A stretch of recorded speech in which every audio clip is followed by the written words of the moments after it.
To listen to the briefing of the Ministry of External Affairs. Let's go across.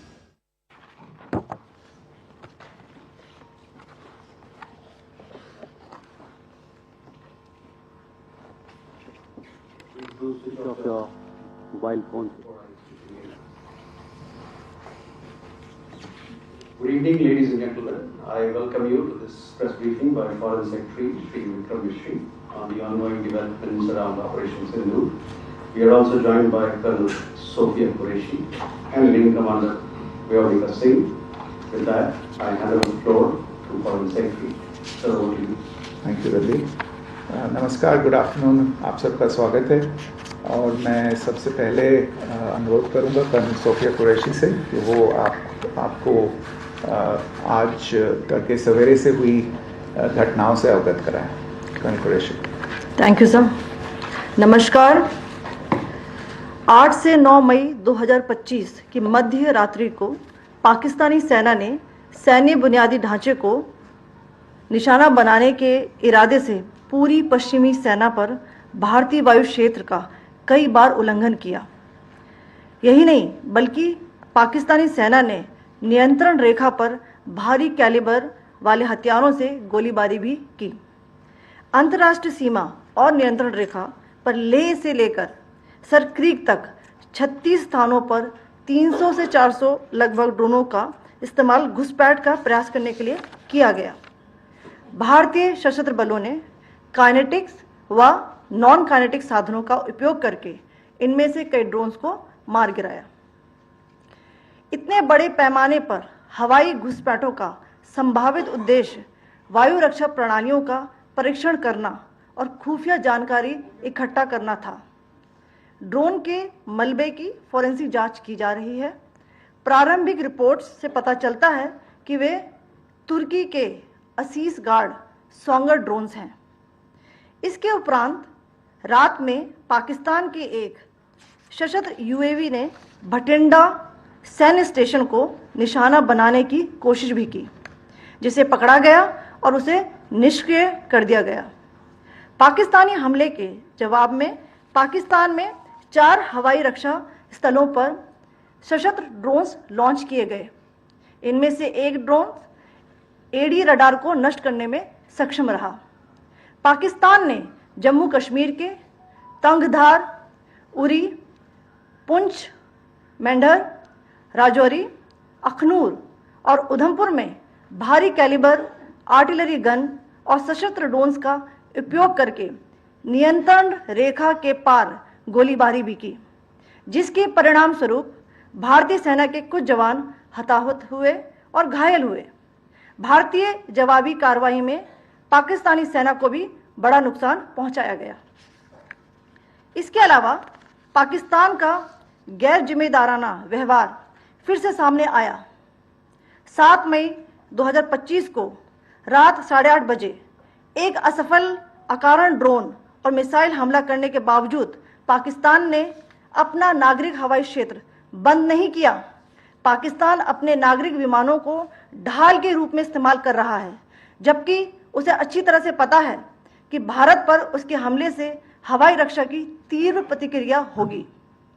यह भारत और पाकिस्तान के बीच अंतर्राष्ट्रीय सीमा के पास उड़ान भरने वाले अंतर्राष्ट्रीय उड़ानों सहित नागरिक विमानों के लिए सुरक्षित नहीं है। यहां स्क्रीन शॉट में पंजाब सेक्टर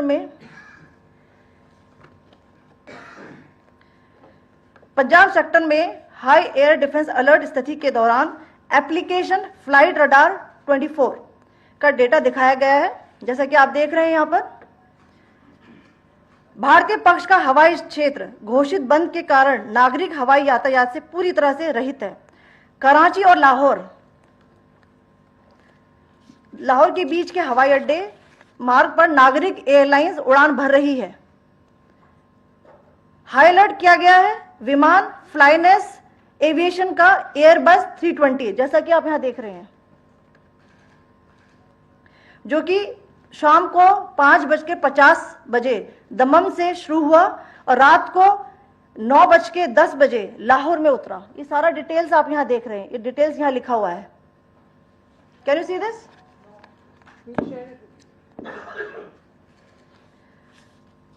भारतीय वायुसेना ने अपनी प्रतिक्रिया में काफी संयम दिखाया और इस प्रकार अंतर्राष्ट्रीय नागरिक विमान सेवा की सुरक्षा सुनिश्चित की। धन्यवाद। जय Hind.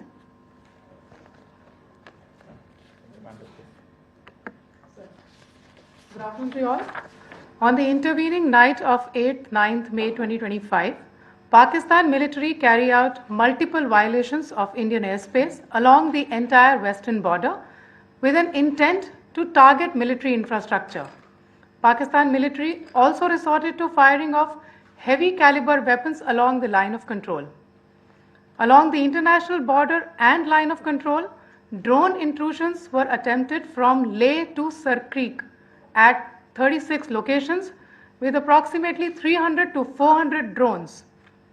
Indian Armed Forces brought down a number of these drones using kinetic and non-kinetic means. The possible purpose of these large-scale aerial intrusions were to test the AD systems and gather intelligence. Forensic examination of the drone debris is being undertaken. Preliminary reports suggest them to be of Aziz Guard Songa drone of Turkey. Later in the night, an armed UAV of Pakistan attempted to target Bhatinda military station, which was detected and neutralized. In response to the Pakistani attack, armed drones were launched at 4 air defense sites in Pakistan.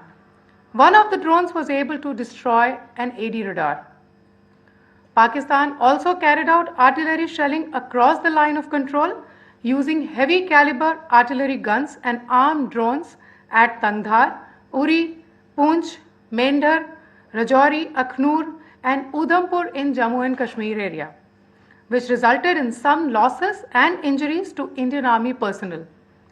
Pakistan Army also suffered major losses in Indian retaliatory fire. Additionally, Pakistan's irresponsible behavior again came to fore. Pakistan did not close its civil airspace despite it launching a failed unprovoked drone and missile attack on 7th May at 8:30 hours in the evening. Pakistan is using civil airliners as a shield, knowing fully well that its attack on India would elicit a swift air defense response. This is not safe for the unsuspecting civil airliners, including the international flights which were flying near IB between India and Pakistan. The screenshot we just showed and we shall share with you, it shows the data of the application Flight Radar 24 during a high air defense alert situation in the Punjab sector. As you have seen, the airspace on the Indian side is absolutely devoid of civil air traffic due to our declared closure. However, there are civil airlines flying the air route between Karachi and Lahore. Amongst the other civil aircraft that you can see, we have highlighted an aircraft which is Airbus 320 of Flynas Aviation, which was originated from Dammam at 1750 hours and landed later at Lahore at 2110 hours in the night. Indian Air Force demonstrated considerable restraint in its response, thus ensuring safety of international civil carrier.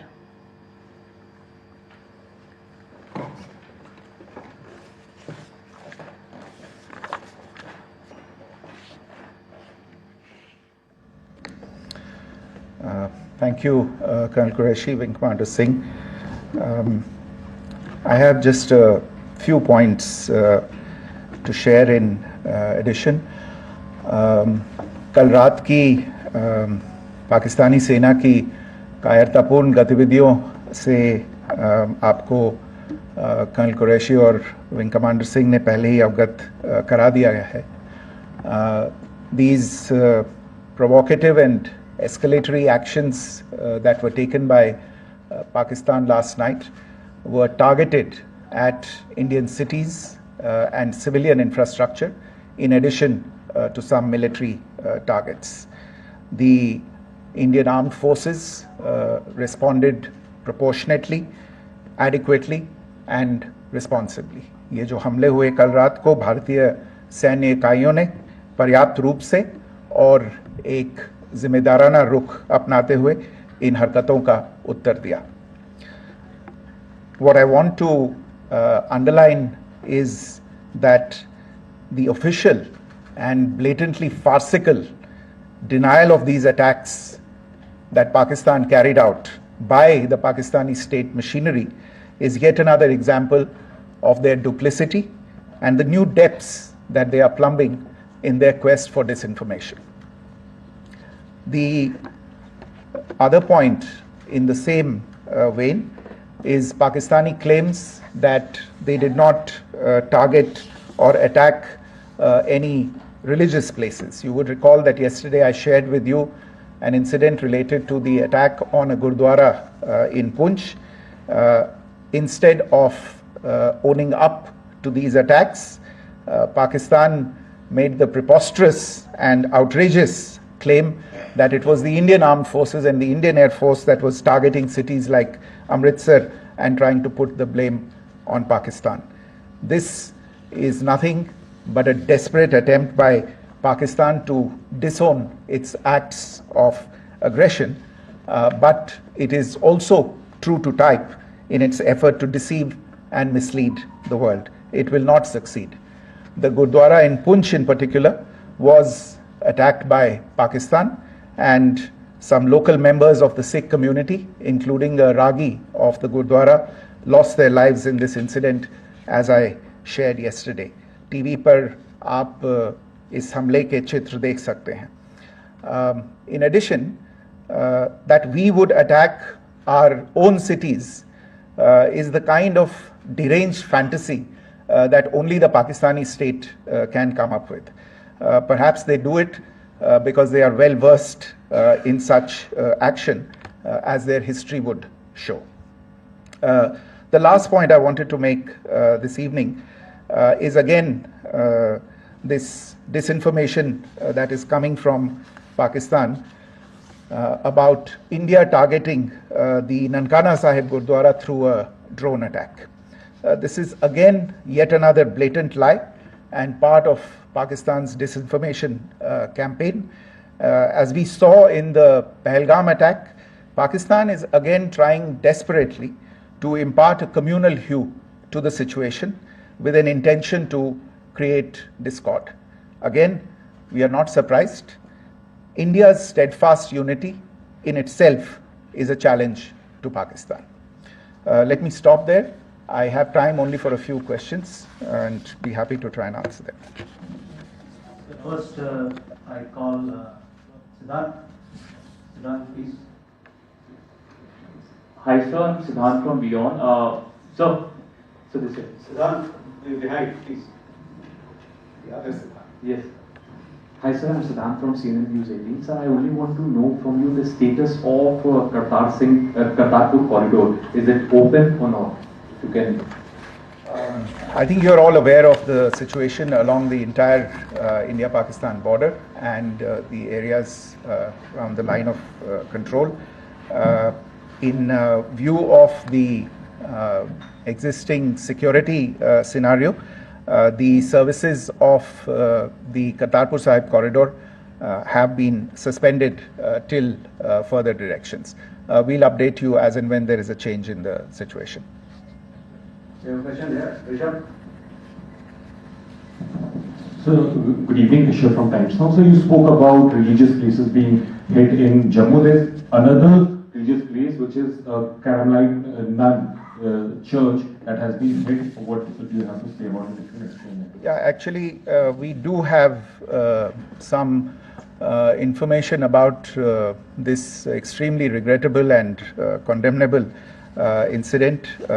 During heavy shelling across the line of control in the early morning of 7th May, a shell fired from Pakistan landed just behind the Christ School run by the Carmelites of Mary Immaculate congregation in Punch. Tragically, the shell fired from Pakistan hit the home of 2 students of the Christ School. Both students unfortunately lost their lives and their parents were severely injured.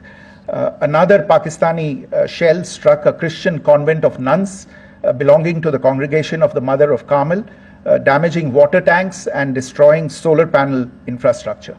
several priests, nuns, school staff, and local residents took refuge in an underground hall beneath the Christ School during the shelling by Pakistan. The school happened to be closed at the time, fortunately. Otherwise, more losses would have occurred. Again, we have seen the Pakistani side targeting and shelling places of worship with a particular design. This includes gurdwaras, these convents and temples. This is a new low even for Pakistan.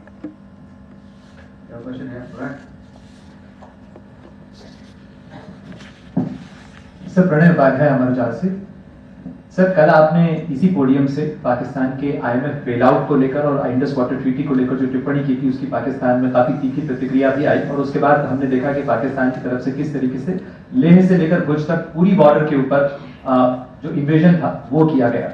मौजूदा situation के अंदर पाकिस्तान के bailout package को लेकर और पाकिस्तान के attempts को लेकर आपका क्या असेसमेंट है? और दूसरा ये भी जानना चाहेंगे कि पाकिस्तान की तरफ से ये जो अटेम्प्ट किया गया था उसका भारत ने अभी तक उस तरीके का कोई जवाब नहीं दिया गया है, तो क्या भारत इसका जवाब देगा जो कार्रवाई हुई है बीते 24 घंटों में? देखिए प्रणय, जहाँ तक इंडस वाटर्स ट्रीटी का सवाल है, मैंने कल विस्तार से उसके बारे में इसकी चर्चा की है। Indus waters treaty is in abeyance and as such I have nothing further to add to the decision that was announced by the Cabinet Committee on Security. जहाँ तक IMF bailout का सवाल है, आपको ज्ञान होगा कि IMF की आज मीटिंग हो रही है। हम वहाँ पे अपना पक्ष रखेंगे और जो हमारा मत है इन चीज़ों को लेके वहाँ पे साझा करेंगे दूसरे मेंबर्स के साथ। ये बोर्ड पे निर्भर है कि वहाँ पे क्या निर्णय होता है। और जहाँ तक जो कार्रवाई हुई है उसका जवाब देने का जो आपने जो प्रश्न उठाया है, जो आज ब्रीफिंग हुई है, जो आपको सूचना मिली है, मैंने भी कहा है कि जो आज सवेरे तड़के सवेरे जो गतिविधियाँ हुई, भारत ने उनका एक जिम्मेदाराना पूर्ण तरीके से और एक पर्याप्त तरीके से उसका जवाब दे दिया है। सिद्धांत। Hi sir, Siddhant from Beyond. Sir, the External Affairs Minister has spoken to many of his counterparts along the world. Yesterday he spoke to the US Secretary of State Marco Rubio. So what were the key areas of conversations during that call? Yes, the minister had a conversation with the US Secretary of State. As you can imagine, the focus of discussions was the terrorist attack in Pahalgam and the response that India mounted after that on the 7th of May. The Secretary of State shared his thoughts on these developments with the minister. The minister deeply appreciated the US's commitment to work with India in the fight against terrorism, and he also underlined the targeted measures that India had taken in connection with Op Sindoor. The minister also underlined that India would firmly counter any attempts at escalation from there. But in follow-up to that, as you are aware, there have been a number of other conversations. The minister had a conversation with the UK Foreign Secretary, David Lammy, today. There too, the discussion centered around countering terrorism, for which there must be zero tolerance. And I understand just a short while ago, the External Affairs Minister has also spoken to the Foreign Minister of Norway, Espen Barth Eide, which was also focused on recent developments stemming from the terrorist act in Pahalgam. One last question, Sudhi. Sir, once again, thank you for doing this show, Ranjan from Bloomberg. Once again, India had struck Bahawalpur the other day, which is also connected with the murder of one of our journalists, Daniel Pearl. If you could give us an understanding of what exactly are the reports that you're getting. You're right. Bahawalpur is the headquarters of the Jaish-e-Mohammed terrorist group that is proscribed by the United Nations. Its leader, Maulana Masood Azhar, is a proscribed individual. It is, you brought up the connection with the tragic death or killing of Daniel Pearl of the Wall Street Journal. The Jaish-e-Mohammed was in some way directly or indirectly responsible for the death of Daniel Pearl.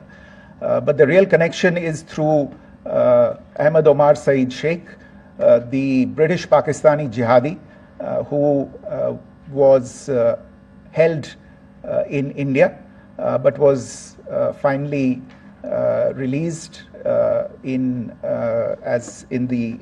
2000, and he was the person who lured Daniel Pearl to his eventually leading to his murder. So these are all obviously connected figures, connected individuals, connected institutions, and the attack on Bahawalpur, on that facility of the Jaish-e-Mohammed in Bahawalpur is, I would imagine, a fitting part of this unfortunate incident. Thank you all. Thank you, sir. With that, we come to the closure of this press briefing. Thank you very much.